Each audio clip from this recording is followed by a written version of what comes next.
Thank you. Well, thank you.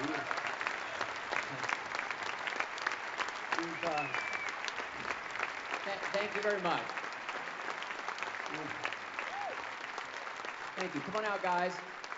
You've made this a thrilling night. You've been a wonderful audience, and Olivia and Chris and Daniel.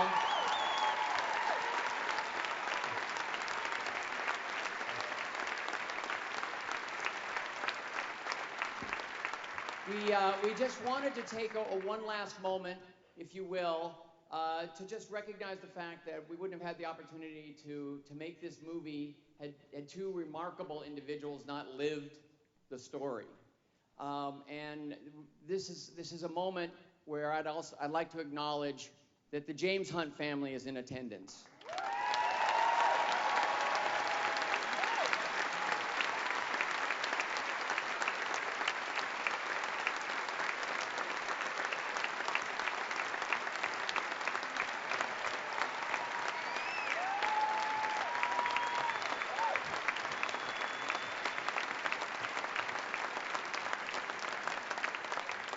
And I would also like to introduce a man who just flew in from Monza, the great Niki Lauda.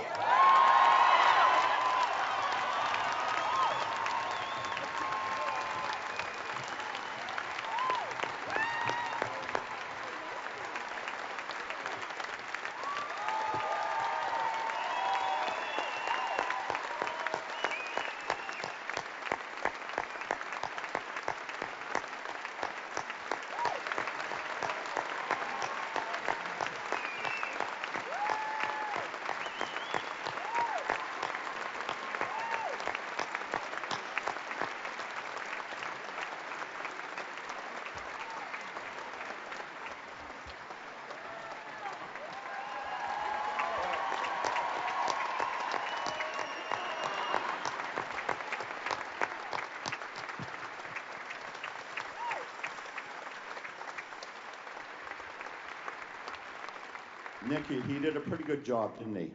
He did a very good job. I can tell you why. Because he came to Vienna to see me the first time, and I said, what of a problem you're going to have? And he said, you're alive. I said, what do you mean? You're on television, you talk, people know how you talk Austrian, how you speak English, and this is a hard job. But I think he did an incredible job, because when I saw him there, I thought it was me. I agree totally. Daniel, superb. Also, Chris. When you look back on that season, Niki, what are the emotions when you see a film like this? When you look back on that year, what emotions do you bring to an evening like this? A lot. I mean, certainly I had to get over it, because otherwise, as you have seen in the movie, I would have never been able to come back. But when you see it, the other side of the public, because I remember when I came out of the hospital and came into normal people, and whenever they saw me, they had a shock. And they always tried to look where my ear is, and it was really embarrassing. And I said to them, look in my eyes when you talk to me, because it's hurting the way you operate. And I never understood why people being so hard on me. But when I saw the movie, and you went to see Daniel in Monza, and you turned around, then I had a shock. So now I understand the people in the past.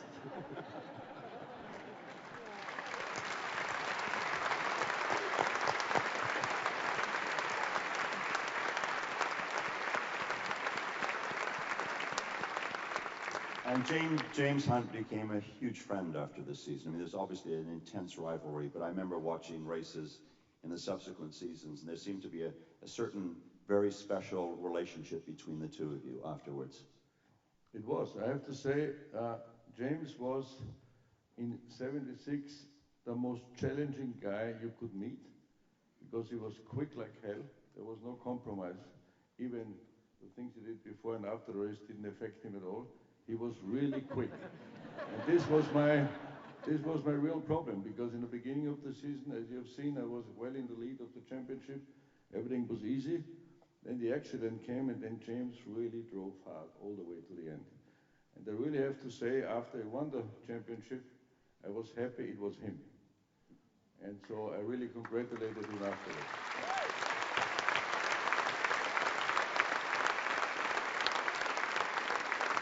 And maybe just one last question.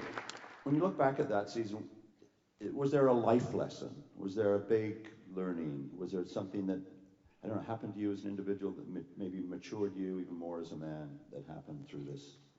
That winning actually wasn't everything? No, the winning in the end was not important, but the biggest problem was to survive and how to overcome fear. Because the car's been as dangerous afterwards as before. And my biggest problem was coming to Monza, where I just came here now, to overcome fear and get back into the driving seat of the car, that I control the car and not the car controls me, and then get going and be quicker the following years like I was before. And this was the real problem. Thank you, everyone. This has been an incredibly special evening for me.